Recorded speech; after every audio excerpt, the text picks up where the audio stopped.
So question 4 is, what is your epic dream? This was a hard one, and I don't have a good answer, primarily because I am a professional daydreamer. So I spend a lot of time creating worlds in my head, and I think that partly born out of reading books, which gives you that level of kind of exploration of your mind. Um, so there are a lot of dreams that I have.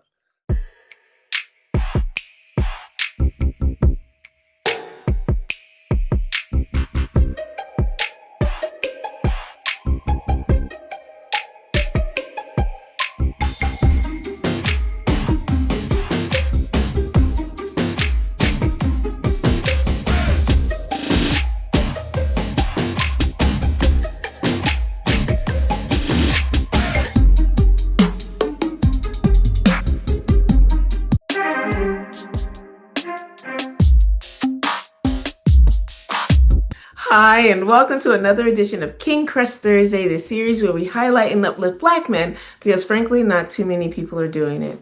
My name is Val Gay, and I'm super excited about this brother today. Let's see. He is a professor. He's been a visiting professor at some prestigious institutions. He teaches in political science. He is a published author, and he apparently had a vision of who he was going to be because when he was a child and first got his AOL, he created his name that was a foreshadowing of what his name is. So please welcome Dr. Nyron Crawford, also known as Dr. Ny 12. Hey, hey, Dr. Nyron, how are you? Hello, I'm doing well. Thank you so much for having me. Absolutely. Thank you so much for being here. And your presence here puts another wedge in the very myopic window of how Black men are perceived in our society, specifically through the media. We often see four, sometimes I'll give it five different stereotypes. Most of them are negative.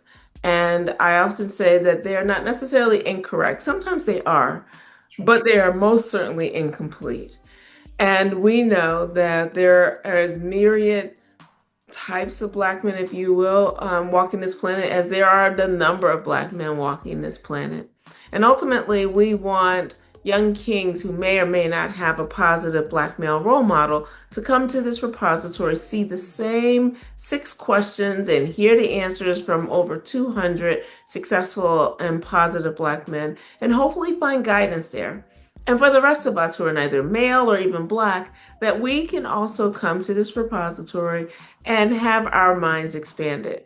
And so I'm so glad that you're here today. And I'm going to get started with the first question, which is, what does manhood mean to you? That's a fantastic question. It was a lot harder than I thought it would be to have to think through. But I arrived at the idea that manhood is dynamic. And one of the ways that it has come to me in my life is kind of this lifelong act of journeying through. Along the way, a boy to become a man must demonstrate or achieve some important qualities along the way in this journey. That could be commitment, ownership, awareness, support, choice, learning consequences. Often the first leg of that is a rite of passage, that becoming a boy to a man. And the quality there, and most often, is the ability to respond, or I think what people would say, being responsible. So I like to think of it as this lifelong journeying through that demonstrates a dynamism throughout of becoming in each phase of that journey. Hmm, that's wonderful. Thank you. Thank you so much. So, Dr. Nyron, who and or what is important to you? There are a lot of things that are important to me, but I think relevant to this idea of the journey through, I would say curiosity, exploration, and discovery are very important to me. In thinking through kind of this idea of manhood, I came back to Khalil Gibran's poem, Madman. And in the poem, he's talking about how a thief steals all the masks that he has to wear. the seven masks of his life. And I think in that journey of manhood, there are masks that many men often assume because they were trying to achieve that quality to demonstrate their manhood. Um, so they don't explore, they're not inquisitive, they don't discover who they really are. So I think those are values that are important to me, curiosity, exploration, discovery, so that you can have some authenticity in that journey, that there is value beyond giving or achieving, but just being. Mm. Mm. Yes, yes, yes, yes. Thank you. Thank you for that. So, how do you want us to see you? Human, vulnerable, full range of emotions. I think the full human experience is something that men are often deprived of. The ability to not be in constant pursuit, but just to be still.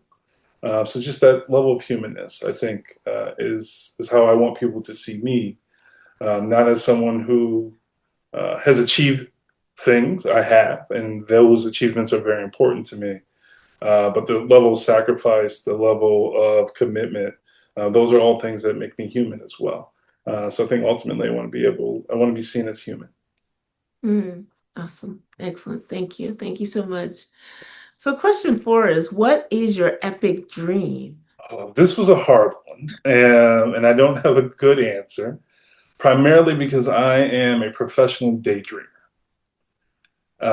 So I spend a lot of time creating worlds in my head. And I think that partly born out of reading books, which gives you that level of kind of exploration of your mind. Um, so there are a lot of dreams that I have. I will say that I am an outdoors person. So many of the epic dreams that I have are about adventure, adventure in the outdoors. I'm a big kayaker. I love the water. So exploring parts of the world that are not well trodden, seeing things that are not always seen, that things that are off the beaten path. Those are the kind of dreams that I have are about adventure. Mm. That's wonderful. Awesome. Excellent. Well, you have been answering, like almost everyone before you, have been answering question five implicitly, but I'm going to ask you explicitly. Dr. Ny 12 Crawford. Who are you? I like to say that I am no one, but I am someone. Um, when people ask me what my name means, it doesn't have a particular meaning. I believe in self definition. And I have long defined my name as warrior. And I've addended that to be warrior scholar. I think Nyron is a dreamer, a drifter, a lover, and a friend. So those are the things that I think make me me. Mm, that's wonderful. Thank you. Thank you so much. So here we are, already at question six, which is there anything that I should have asked you that I didn't, or you wanted me to ask you that I didn't? In other words, what did I miss? I think one thing that I would like to be asked more, and I think other men would benefit from being asked, is how did they learn how to dream? I think that I love question four because we don't talk a lot about dreams. And I think partly because many of us don't know how to dream. So, how did I learn how to dream? Is the question I think that I would like to be asked, both as a conversation starter and I think as an entree to a world of possibilities. I like this idea of playing with possibility, and I think that dreaming is where that happens. That sounds amazing. So do you want to answer that question? How Ooh, did you learn how to dream? I would say that when I was a young boy, I always wondered what was out there. And I grew up in a project development in Danbury, Connecticut, and we were called walkers. And so most of the black or other minority students would walk home, and all of my white friends would get on a bus and they would kind of disappear into the woods. And I'd always wonder what was beyond the woods. Where were they going? And so I would spend a lot of time just thinking through what was there. And so I would say that in addition to kind of just looking up to the sky and to the stars and wondering what was there. And I think that's how I started to dream. That's how I learned how to dream, looking up at the stars, sleeping under the stars, spending time wondering what was there. Mm, that is wonderful. That's awesome. Thank you. Thank you so much for this. I am so grateful that you have shared your ideas and just the concept of wandering and dreaming. It's a luxury that is both a luxury and a human right, if you will, right? That we've all been given minds, brains, thoughts to explore, but we don't always take advantage of that. And so That's right. it's really refreshing to hear you talk about that. And so I'm so grateful for your presence in the world in so many ways. And I honor you, my king. I pray that your epic dream and all the other dreams that you have come true sooner rather than later. And I'm just so grateful that you were here today. Thank you. I'm grateful to you. Thank you so much for having me. Absolutely. And stay right there because I want to thank the audience for joining us. I hope that you enjoyed this conversation as much as I did. And if there's a successful and positive Black man in your life who you want to see highlighted and hear from in this forum, please click the link below or in my bio, fill out the nomination form, and we'll take it from there. That's actually how we met Dr. 912 today. Someone nominated him. I'm so glad that they did. I often say that success does not equal what a man does for a living, particularly in our community. Um, what I really care about, as long as what they're doing is legal and it's not hurting anyone. Other than that, I don't really care. What I really care about is the content of his character, and it's that content, is that character positively impacting the others in their community, starting with the nuclear family and radiating out writ large to the rest of us. Those are the brothers that we really want to highlight and show in this forum.